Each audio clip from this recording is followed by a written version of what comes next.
under the cover of darkness to evade inspectors. People come to work overnight, so we would have to double up and allow patrols by security personnel. And some come weekends when they know offices are not operating, and so you can be penalized for that on the side of the law. More as he assures all structural defects on the mesh used for holding the rocks together along that stretch will be fixed. Also, minority continuous boycotts of parliament as NDC MPs accompany Asen North MP Jachi Kwesen and minority leader Dr. Ato Forsen to court. We are accompanying our two colleagues who are due to be in court. Based on that, we are unable to attend to any government business. We'll be in court to support them. We'll take you live to the courts and in sports. Ghana is set to postpone the hosting date of a major competition. We have the details later. And large-scale land grabbing in the Oti, Savannah and Eastern regions by multinational corporations for as little as 60 cedis. That's a revelation in a new study by Caritas Ghana.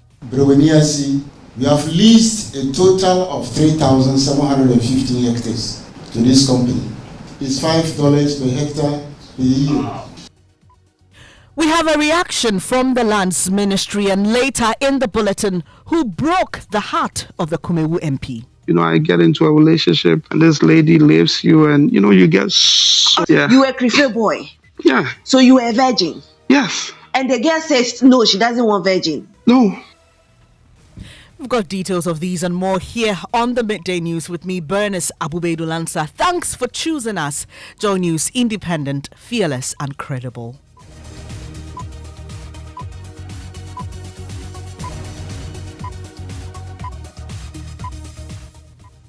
It's a pleasure to have you here. The details now. Authorities of the Ghana Health Service are frustrated at the growing number of health professionals, especially nurses, leaving for greener pastures abroad. The Ashanti region alone, over 300 nurses vacated their posts in the first quarter of this year. Though the service is yet to conclude an audit of the exodus, officials say an overwhelming number of skilled nurses have left the shores of Ghana. My colleague Ohiming Teria looks into this rising brain drain in the health sector and how it's impacting healthcare delivery. The high demand for services of health workers in developed countries is giving rise to the wave of Ghanaian health workers migrating. Experienced nurses are living in drones with the expectation of better working conditions, flexible work schedules, and better pay in the foreign countries. The exodus of nurses is depleting critical units of some health facilities in the Ashanti region, where 304 nurses have left for abroad in the first quarter of 2023 alone. Regional Director of Health Services, Dr. Emmanuel Kojotingran, laments the situation. Now it's close to about 10 a day because as at the first quarter, we've lost over 304 nurses who has requested for leave without pay for various reasons. Meanwhile, most of the reasons is that they want to travel outside the country. That's what they are going to do. Well, maybe they are going for greener pastures and other things. The situation has left some facilities with few staff to man critical units such as maternity, mental health, surgical wards and theatres. Dr. Nana Kwesi Blankson is the acting medical director. Even on daily basis, we have nurses leaving our facility. There are days that we have meetings with people or you go on monitoring and you meet certain nurses and by the next day you can't find them and you are told that they've migrated to seek greener pastures. 10 out of 18 personnel at the surgical ward have left their posts this year alone. From Kumasi, for Joy News, Ohiming Teria reporting.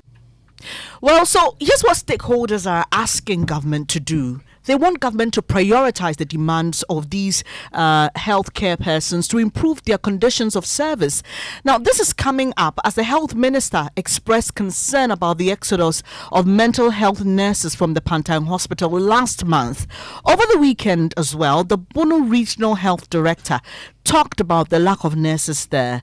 Now, as we know, these nurses are leaving the country because they claim that the conditions of service in Ghana is terrible. The reason is also contained in a recent UNDP report on Ghana's healthcare system titled Vulnerability Assessment on the Threats of Violent Extremism and Radicalization in Northern Regions of Ghana. Head of our health desk, Fred Smith, joins me in studio with details. Fred, what more does the report say? Well, Bernice, the report focuses on the 5 regions of the north. We're talking about the northern region, upper east and west, savannah, and northeast regions. And it highlights the fact that only 64% of residents there have full access to healthcare services, revealing significant regional disparities in healthcare provision and other social services. Bernice, in censored headcount ratios, that is the percentage of households identified as vulnerable, 2.7% of those there said they have no access or have major difficulties in accessing healthcare centers or services in those regions. An important one here is a report noting that this development gap has resulted in feelings of exclusion, marginalization, and anger among the predominantly unemployed youth, potentially leading to radicalization and violent extremism, a situation which must be watched and addressed. Bernice. That's Fred Smith. He's head of our health desk. Well, speaking to MFR Apawu on the probe, Presidential Advisor on Health, Dr. Insia Sari, refuted some of these assertions, stating the exodus can largely be attributed to the doctors' search for better environments for specialty training. Doctors, for example, don't just go out there to go and work because maybe it's because of money. Every young doctor, which I've been one of them before, wants to be a specialist. So and that's the concern. Yeah, specialized personnel. Yes. Training of these specialized personnel is one key concern, at least. Yes. So we should have a lot of hospitals where we can decentralize the training and then we don't disrupt somebody who has his family maybe in Ho. Mm-hmm. That's where he's working. He has a wife and children there. And all of a sudden, he has to come to Kolebu, leave where he's abode, and then come here and come to start training. Why can't he stay in one of the hospitals? The hospital is there to train. Presidential Advisor on Health, Dr. Insia Sari, speaking to MFR Apawu there. Well, President of the Ghana Medical Association, Dr. Justice Yankson, however, believes low remuneration, bad conditions of service, and the desire for specialty training are all factors that must be addressed. The best education in the US cannot be compared to the best education in Ghana. Sometimes we need to be truthful to ourselves. So they have these things. Healthcare wise, here, a lot of them are footing their own healthcare bills. Conditions of work at the workplace. Look at the state of most of our hospitals and what have you. People are fed up. They realize that, look, their future is not in the best of states because their pension contributions, their pension earnings are not anything to write home about. And if the person is about 40 years today and thinks that can do another 20 years in a Western country, that 20 years will give that person a very good retirement package. Way better than what they will get here. They are living. And unfortunately, the middle to upper cadre who are quite experienced are the ones who are living. The younger ones are also living because they've also seen what is happening. Dr. Justice Yankson is president of the Ghana Medical Association. Away from that story, some local assemblies in the Ashanti region have defied a directive by the Regional Coordinating Council to dredge and desilt waterways as the rains continue. At least 8 lives have been lost to flooding in the region this year alone. Mostly, these drownings occur at overflown bridges. Regional Minister Simon Osei-Mensah says metropolitan, municipal and district assemblies flouting this directive will be sanctioned after an ongoing investigation. Nanaya Ojima was at a meeting of the RCC in Kumasi, and here's his report. Early this year, the Meteorological Agency warned of heavy rains in the rainy season. The Ashanti Regional Coordinating Council, in preparation for the rains, directed various local assemblies to take urgent steps to mitigate the impact. According to Regional Minister Simon Osei-Mensah, assemblies that adhere to the directive have recorded minimal floods. We've issued letters more than even once. Normally, we request them to desilt the main drains and water bodies during between December and then March, so that with the onset of the heavy rains, all these drains will have been desilted and it will minimize flooding. Reports received by the council indicate flood events were recorded mostly in areas outside Greater Kumasi. Mr. Osei-Mensah says the cause of the flood will be investigated. And that was Nanaya Ojima's report. You're listening to the Midday News here on Joy 99.7 FM. Away from the Ashanti region, the Eastern Regional Minister Seth Kwame Achampon has asked all developers working on the Ebri Mountains to comply with building regulations. This comes after debris from falling rocks. This comes as debris fell from rocks yesterday, affecting free flow of traffic. Some residents in the community also tell Joy News the situation is scary. Whenever it rains, it carries a lot of things, debris onto the road, whereby it makes it uncomfortable driving through. I think when there's something done, it will help save lives here. It's a major problem here. Mostly when it rains, it normally wash off the stones down. So we advise the residents, those people who build on the mountains, to stop it, but they didn't listen to advice, so they put it on. So we are even afraid of them. One day, everything will just fall off and come down.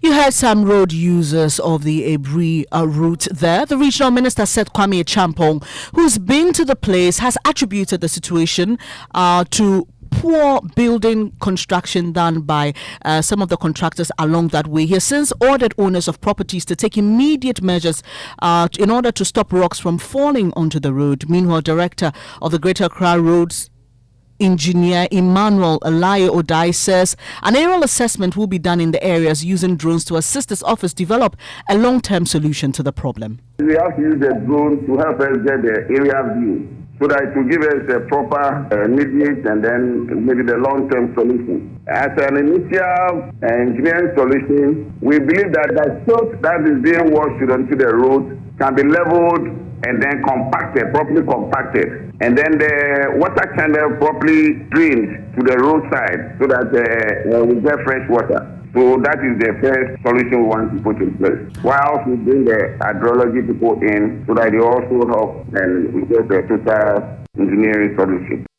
That's the Greater Accra Regional Director of the Highways Authority, Engineer Emmanuel Alaye Odai. My colleague Carlos Caloni is on the ground for some updates. Hello, Carlos. We know officers from the urban roads started clearing the debris yesterday. What's the situation today? All right, Bernice, I can report that the debris has been cleared from the road, and there's free movement of vehicles now on both lanes on the Pediasi to the Ayi-Mensah bound stretch of the road. However, there remains a problem. The drains are heavily silted. Now, apart from that, you realize that a substantial amount of the debris has been left on the shoulder of the drain. And this is actually impeding free flow of water, thereby forcing the run water from the hills to actually spill onto part of the road, Bernice. Carlos Caloni joining us from Ebri there. Well, the Eastern Regional Minister Seth Kwame Achampon has been cautioning developers who work at night to evade inspection to desist from doing that.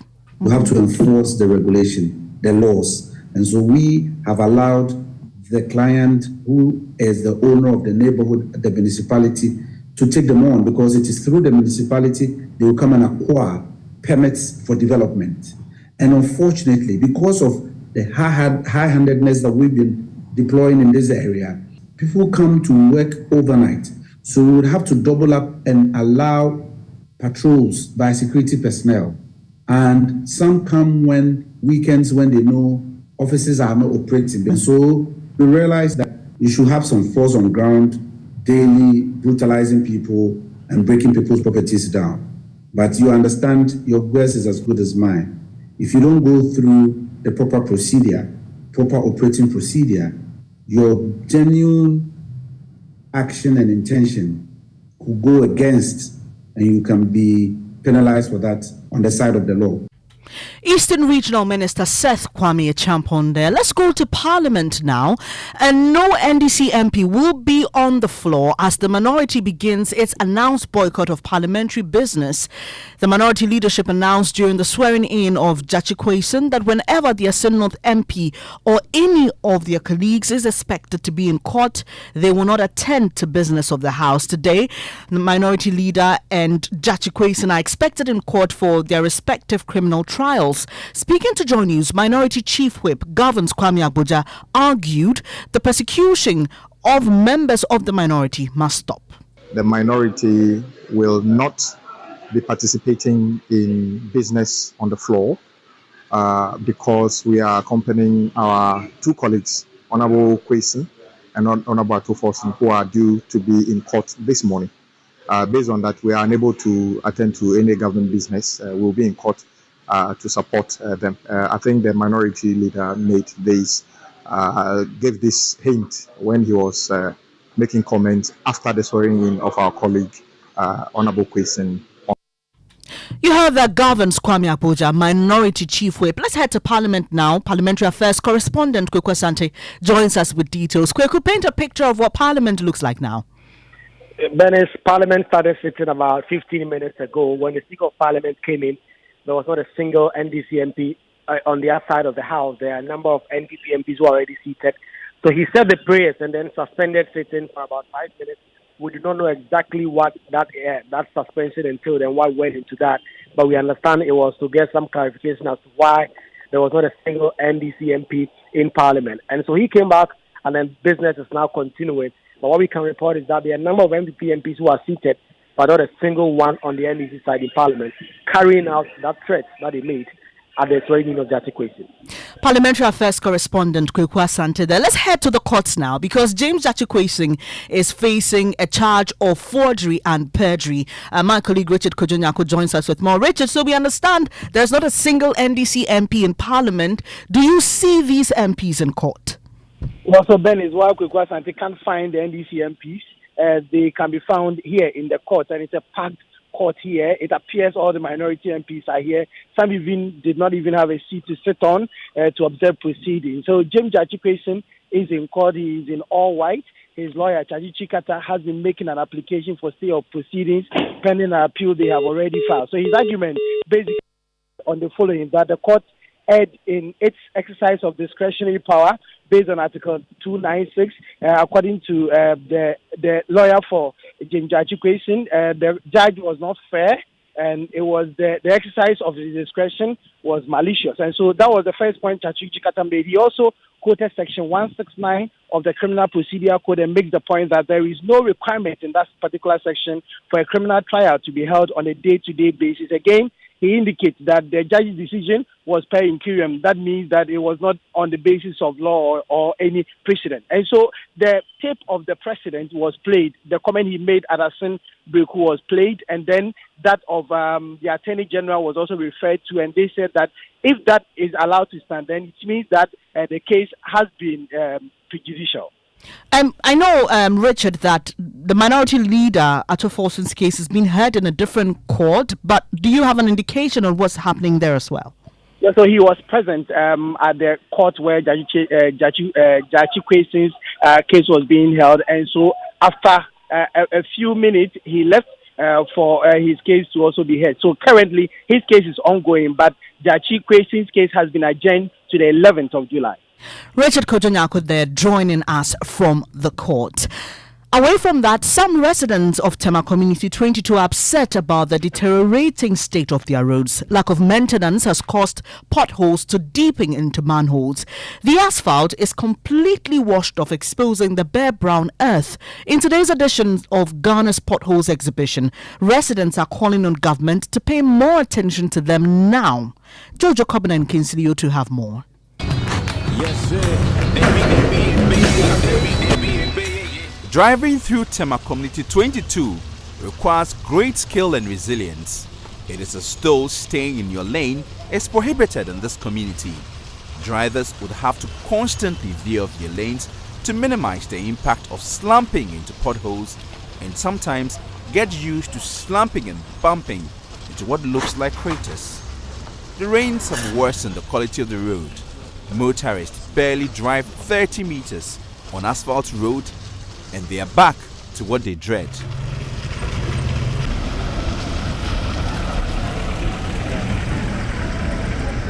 But it hasn't always been like this.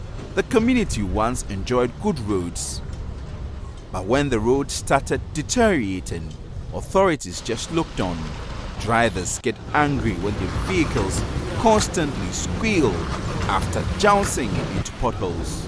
We say we have MPs. What are they doing? Nothing. They don't do anything, I'm telling you. They don't do anything at all. Just imagine if you have a car on this road, how will you feel? If I go to shop, I buy shocks about 1,000 to 1,300. But it's like within a month, you have to go to the shop. Within a month, you have to go to the shop, which is very bad. You heard Jojo Kobna and Kingsley O2's report for our Ghana Potholes exhibition. This is the Midday News, just gone by 10 a day and over 300 in the first quarter of this year. The number of nurses and other health professionals that have left the Ashanti region for better conditions abroad. And still to come, large-scale land grabbing in the OT, Savannah and Eastern regions by multinational corporations for as little as 60 cedis. That's a revelation in a new study by Caritas Ghana. Bernice, we have leased a total of 3,715 hectares to this company. It's $5 per hectare per year. We have a reaction from the Lands Ministry and later who broke the heart of the Kumewu MP. I get into a relationship and this lady leaves you and, you get... Yeah. You were a Christian boy? Yeah. So you were a virgin? Yes. And the girl says, no, she doesn't want virgin? No.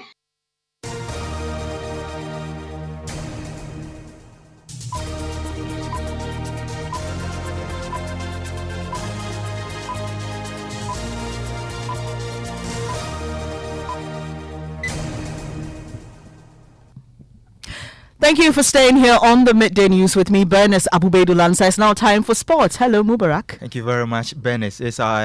Ghana has the hosting rights for the African Paralympic Games, which starts on September 3, but the date could be postponed to November as a result of the delay in the completion of facilities. With less than 2 months to go, the Legon Stadium, a venue earmarked for track and field events, is still a work in progress. The Africa Paralympic Committee is taking no chances by waiting, but rather wants the dates to be pushed further to give room for work to be completed. We can now hear from its president, Samson Dean. As we speak, it will be a bit of difficulty for us to have an opportunity. It will be very difficult for Ghana to host athletics, which is the most popular sport in parasports. So for that matter, we had a stakeholder consultation, stakeholder meetings with the international federations and at the same time the entire African membership, where we have made a bit of proposals to postpone the games from September to November, able to accommodate these challenges and also try to fix the challenge before time. Samson Dean, president of Africa's Paralympic Committee. Now, Ghana's Black Queens will later today discover their opponent in the qualifiers for next year's African Cup when CAF conducts the draw.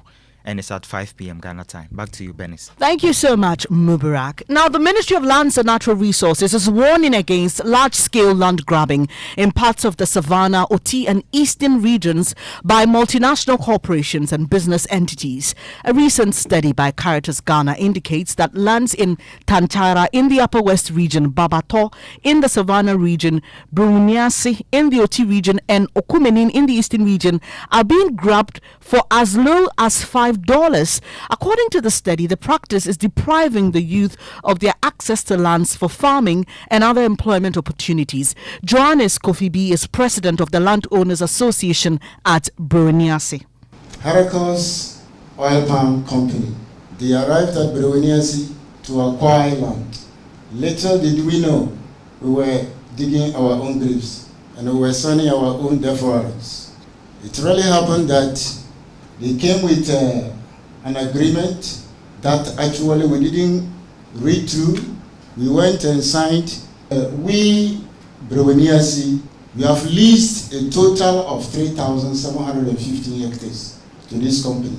And in fact, we are only bothering about the payment. How much they pay us per hectare per year is $5 per hectare per year. We are paid $5 per hectare per year.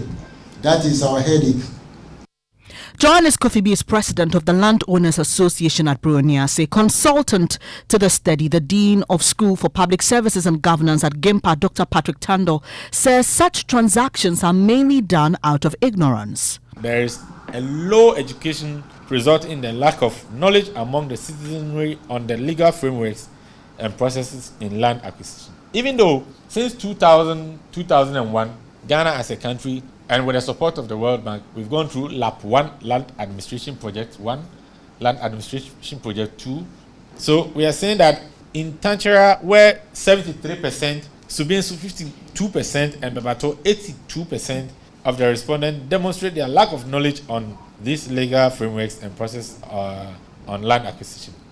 Dr. Patrick Tando is Dean of the School for Public Services and Governance at GIMPA. While reacting to this issue, Land Administration Officer at the Ministry of Lands and Natural Resources, Mr. Hope Boy Agba, wants the practice exposed through enhanced public education. He's also urged landowners to consult experts and opinion leaders in their communities before initiating such transactions. With the passage of the Land Act, the Act 1036, which was assented to by the President in 2020, is going around the country.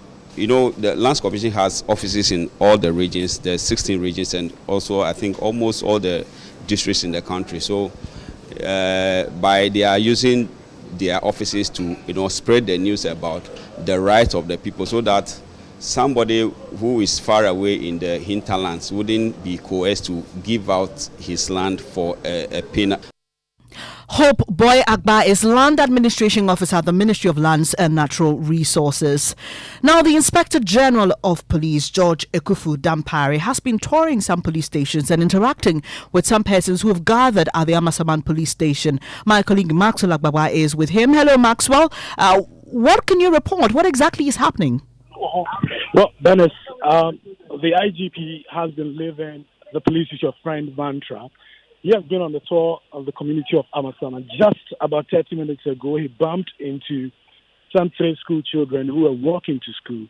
They started running away when they saw the police vehicles and the policemen. He approached them, spoke to them, and decided to take them to their school just to demystify the work of the Ghana Police Service. So as it stands right now, he's been walking together with the 3 school children. They are heading to another school of the second child that he met, on the road, to demystify the work of the police and also let them know that the police is your friend. As it stands right now, right from here, we are told you'll be visiting another police officer who got injured in the line of duty there.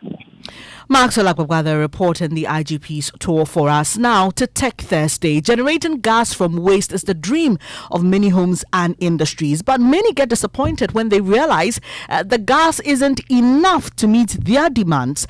Well, a chemical engineer at the Kwame Nkrumah University of Science and Technology, Professor Lawrence Dakwa, is championing the use of technology for sanitation gains as he constructs for households and industries. On Tech Thursday, Love FM's Kwesi Deborah interacts with him.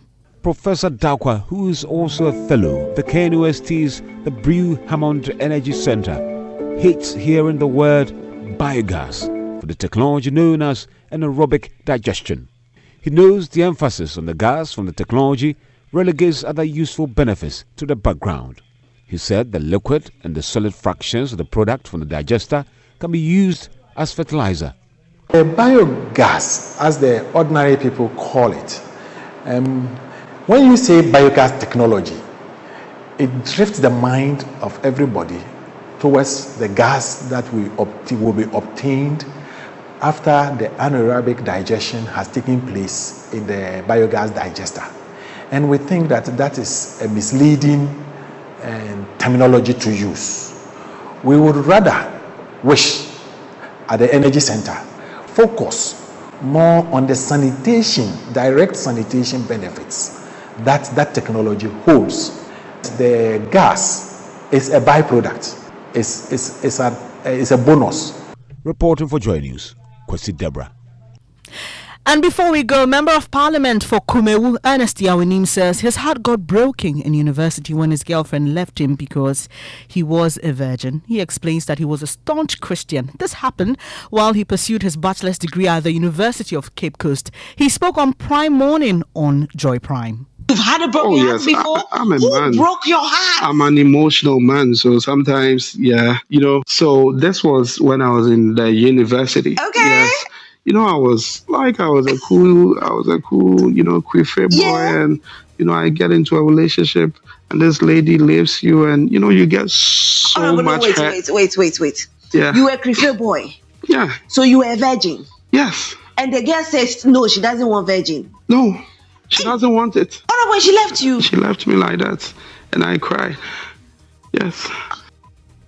You heard NSC Awenim, the MP for Kumewu, speaking to Rosalind Fairley on Prime Morning on Joy Prime. And that's how we end this edition of the Midday News. Our top story, 10 a day and over 300 in the first quarter of this year. The number of nurses and other health professionals that have left the Ashanti region for better conditions abroad. The Midday News was brought to you by Duraplast Ghana Limited, producers of quality PVC pipes and water tank where Duraplast goes, water flows. Thanks for your company. There's more news when you log on to myjoyonline.com, including 10 million join Meta's Twitter rival threads. That's according to Mark Zuckerberg. Up next is Living Word with Pastor Menso Tabel. I'm Bernice Abu-Baidoo Lansah. Have a good afternoon.